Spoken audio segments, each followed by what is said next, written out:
Guys, my name is David Bourbano, And my name is Sismo Garcia. and this is Tech News. So, for this week, we'll be talking about something that happened in Australia in regards to people's right to repair, and also we'll generalize what the topic of right to repair means for customers, for people here in the United States. So, to get started, we'll talk about, first of all, what is the right to repair? So when we talk about this specific topic, it's the right, obviously, for people to fix their phones.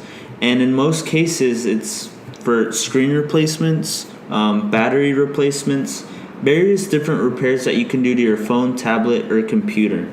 There are laws that might permit people to do this, and then there's others that don't allow it. So we'll talk a little bit about this, and Ismail will give us a good example of what this means.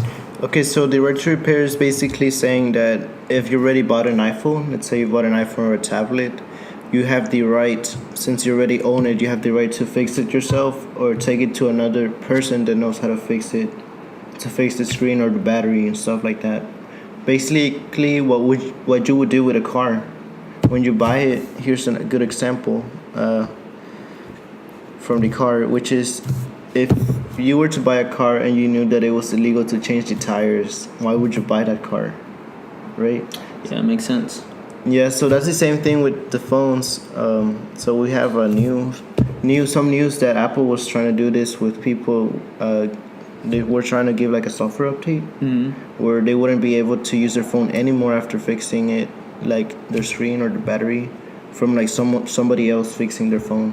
Yeah, and that's crucial because most of us that do want to repair our phone, especially when we have a broken screen, don't want to pay a ton of money to upgrade to the newest iPhone or to the iPhone that we already have. So that's something that many people want to have, especially if they're sending their device to a third party repair shop. And since we are, I think we should tell them, right? Yeah, we should. Okay, so we have a little side business. It's called iFixMaster.org, and we'll go into detail in another episode. But we do work with repairs, screen repairs. So that was our little right hook to tell you guys about our side business. But now we'll talk a little bit more about the right to repair and what happened in Australia. Okay, so here we have the news. We're getting this from BBC News. So this is real news. So, not fake news. So we have a news about in Australia in the court, Apple was fined $9 million for misleading people into thinking that they couldn't fix their phones because they got it fixed by a third-party shop or a third-party business.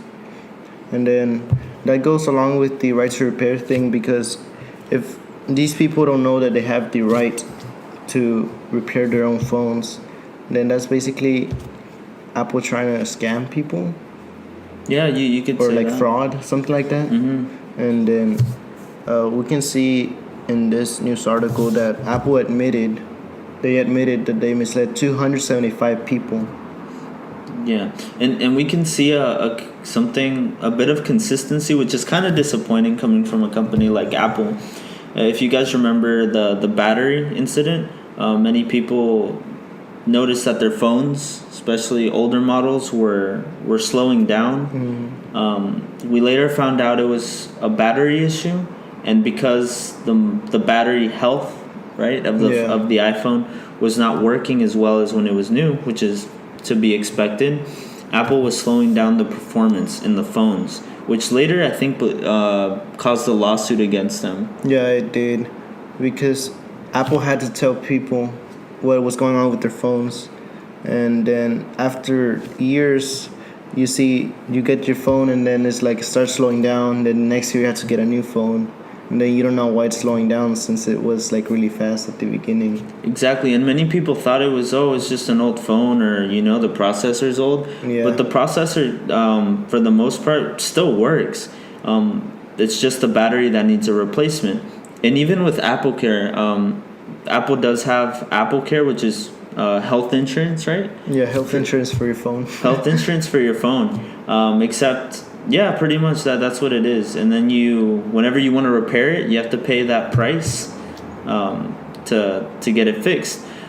2 years, right? 2 year lockdown. Yeah, you can get it for 2 years when 2 you buy your years. phone. It already comes with 1 year, but it doesn't cover as much stuff, I think. And then you can just buy 2 years of Apple Care.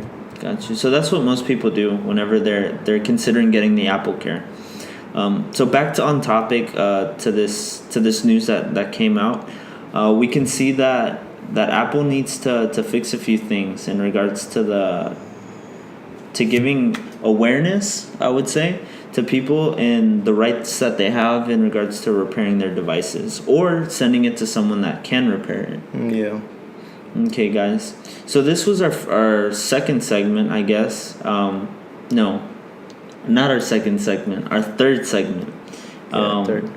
Our third segment for tech news, and would be glad to talk a little bit more about our setup on our next episode, just so you guys get an idea of how we set up. We are first, beginning our channel. Beginning. So you don't have the most expensive setup here, but we'll talk about that in our later episode. So my name is David again, And my name is Ismail. and we're Tech News.